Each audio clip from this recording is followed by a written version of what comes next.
Assalamualaikum, selamat siang teman-teman iTalk. Sekarang kita akan membahas sedikit tentang jenis-jenis operasi kelopak mata untuk hari ini. Nah, yang pertama, operasi di kelopak mata yang biasa dilakukan adalah tujuannya untuk mengambil tumor. Nah, tumor itu kan semua yang dibilang tumor itu adalah merupakan namanya benjolan gitu aja. Tapi kalau dibilang tumor jangan takut dulu karena tidak semua tumor itu jinak ataupun ganas.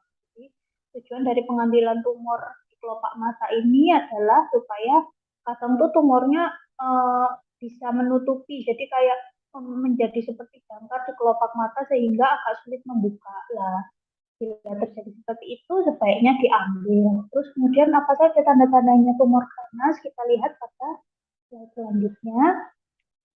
Tumor ganas di kelopak mata itu biasanya pokoknya ada perubahan tumornya itu membesar dalam waktu cepat yang jelas kalau yang jenisnya ganas. Terus kemudian warnanya itu berbeda daripada kulit sekitar. Biasanya lebih gelap daripada kulit sekitarnya. Kemudian disertai dengan bengkak dan kemerahan. Kemudian sebelum terjadi tumor tersebut matanya itu sudah sering terjadi seperti radang gitu. Kemudian disertai juga kadang-kadang tumornya itu membuat rontok kelopak mata atau tumornya itu sangat gatal, gatalnya itu gatal sekali sampai membuat saat digaruk itu kelopak mata, bulu matanya di kelopak matanya itu akan menjadi rontok-rontok sampai jadi gundul. Nah, itulah tanda-tanda uh, tumor kelopak mata yang mengarah ke sana. Tapi teman-teman iTalk nggak usah terlalu khawatir dulu, yang jelas diperiksakan dulu saja kelopak matanya kalau misalnya ada benjolan. Paling sering itu benjolan itu terjadi cuma karena hordeolum atau bahasa awamnya itu bintitan atau timbilan. Jadi jangan keburu takut dulu karena periksakan aja dulu karena tidak selalu semua tumor jenis di kelopak mata itu penanganannya operasi, kadang bisa dengan obat saja. Tujuan operasi kelopak mata selanjutnya adalah apabila terjadi trauma atau misalnya kecelakaan. Ya, teman-teman iTalk di sini bisa melihat kadang itu kalau misalnya terjadi kecelakaan atau mungkin kecelakaan kerja juga bisa akan menyebabkan robeknya kelopak mata seperti ini. Lah, pentingnya di sini harus dijahit karena di kelopak mata ini ada saluran air mata, terutama yang di bagian di dekat hidung itu ada saluran air matanya sehingga kalau terjadi robekan saluran tersebut sebaiknya disambung kembali karena kalau sudah lewat dari waktu 2 bulan saluran tersebut tidak bisa disambung kembali. Jadi alangkah baiknya apabila terjadi trauma penjahitannya dilakukan pada dokter mata atau fasilitas kesehatan yang ada dengan dokter matanya. Cuman mungkin kalau misalnya jauh dari fasilitas dokter mata, biasanya dokter umum tempat akan menjahit sementara dulu dan nanti baru akan dirujuk ke dokter mata. Kalau seperti itu tidak apa-apa, pokoknya jangan sampai telat penanganannya supaya saluran air matanya bisa diselamatkan. Kemudian kalau saluran air matanya sampai putus, bagaimana? Kalau putus ya ibaratnya wastafel yang salurannya putus, nanti keluhannya akan berair terus matanya karena air mata itu kan biasanya dialirkan ke saluran tersebut untuk dibuang. Tapi karena salurannya terputus, jadi nanti keluhannya pasien itu matanya berair terus, kayak kayak kepingin nangis terus, padahal lagi nggak sedih karena air matanya keluarnya ya jalan keluarnya dia ke pipi, nggak bisa ke saluran yang normalnya lagi. Kemudian eh, operasi kelopak mata selanjutnya adalah penyakit kelopak mata turun atau biasa disebut ptosis. Jadi eh, kelopak mata turun ini dapat terjadi saat anak maupun saat sudah dewasa. Nah, yang bahaya itu adalah saat anak-anak atau masih bayi atau namanya ptosis yang atau kelopak mata turun yang begitu dia dilahirkan tuh kelopak matanya memang turun. Nah, bahayanya kenapa? Karena kelopak mata yang turun ini akan menutupi penglihatan mata si anak sehingga akan menyebabkan perkembangan saraf anaknya terganggu sehingga nanti bisa mengakibatkan kalau sudah besar matanya minus sebelah tinggi atau nggak berkembang sebelah ataupun terjadi mata juling. Sehingga mungkin teman-teman yang khawatir, ini kan saya sudah diciptakan seperti ini, apa itu tidak termasuk operasi plastik? Insya Allah tidak termasuk operasi plastik karena tujuannya ini adalah pengobatan kalau kelopak mata turun yang pada anak. Terus kemudian kelopak mata turun itu juga bisa terjadi saat sudah usia tua, biasanya karena apa namanya, kelainan metabolik juga bisa. Pokoknya saat terjadi saat usia tua lah. Kalau misalnya usia tuanya kelopak matanya turun, relatif boleh dioperasi, boleh enggak.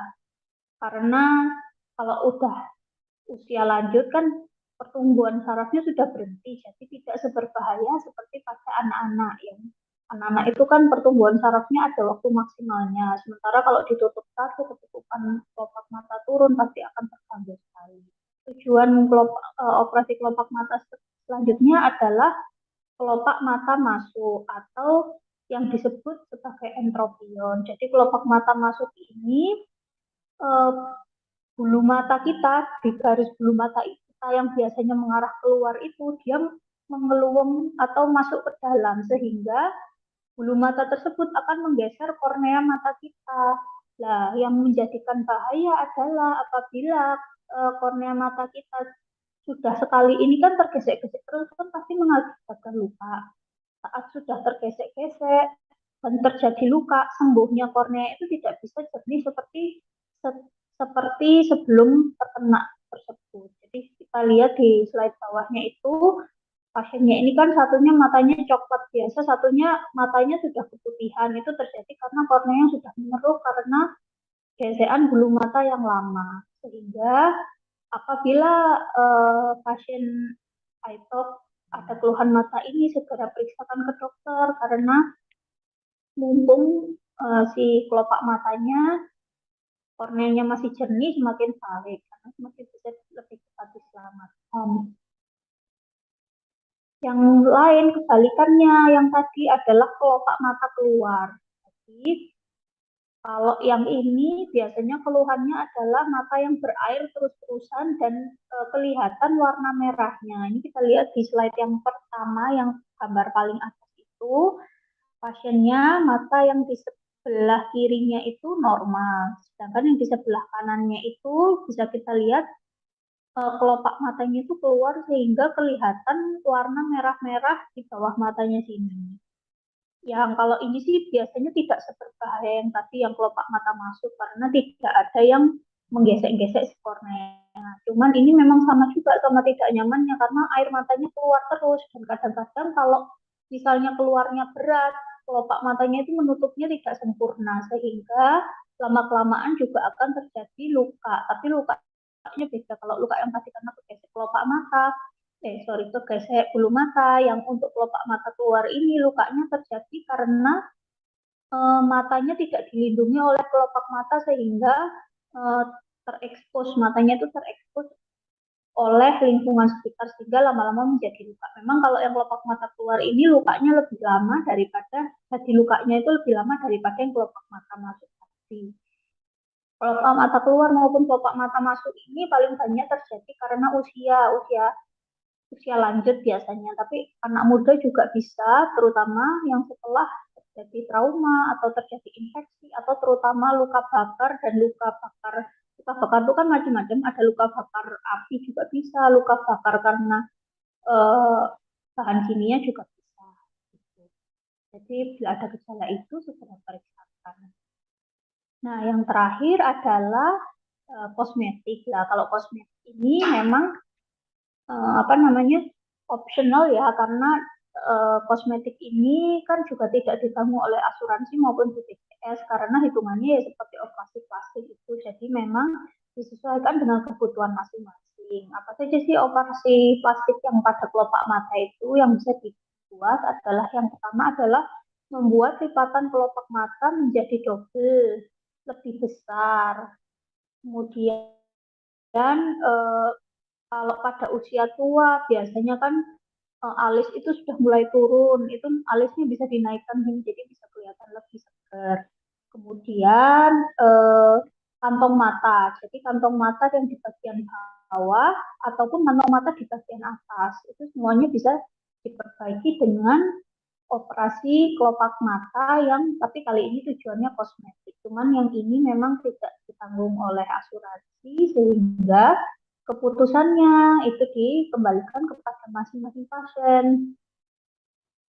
Nah, kemudian yang harus diingat apabila teman-teman idol ingin melakukan operasi kelopak mata, jadi semua operasi kelopak mata itu membutuhkan waktu hingga 6 bulan agar hasilnya sempurna. Jadi kalau misalnya setelah operasi, loh kok kayaknya kok malah tambah jelek mata saya kok jadi tambah muka atau terutama orang-orang yang dengan operasi mata yang dengan tujuan kosmetik tadi itu memang masih belum sempurna karena menunggu waktu 6 bulan penyembuhan. Jadi tidak bisa dilakukan misalnya kepingin alisnya naik, saya kepingin alis saya naik supaya lebih segar, minggu depan anak saya mau nikah itu tidak bisa, misalnya seperti itu.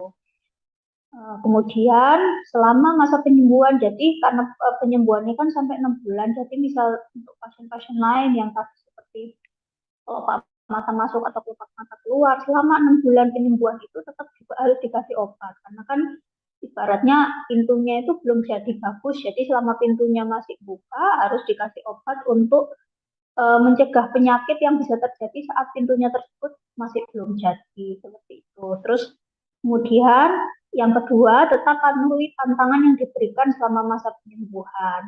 Sebaliknya, jangan membuat aturan, misalnya kan dipantangnya, misal cuma nggak boleh kucing-kucing, terus jangan nggak usah ditambahin, oh nggak boleh makan telur ya, padahal nggak dibilang. Lah itu yang sering terjadi. Padahal pokoknya nggak ada pantangan makanannya, nggak ada kecuali kalau orangnya alergi terhadap sesuatu. Jadi jangan memantang makanan supaya penyembuhannya lebih cepat. Karena kan kalau luka itu kan penyembuhannya membutuhkan banyak protein dan banyak kalori.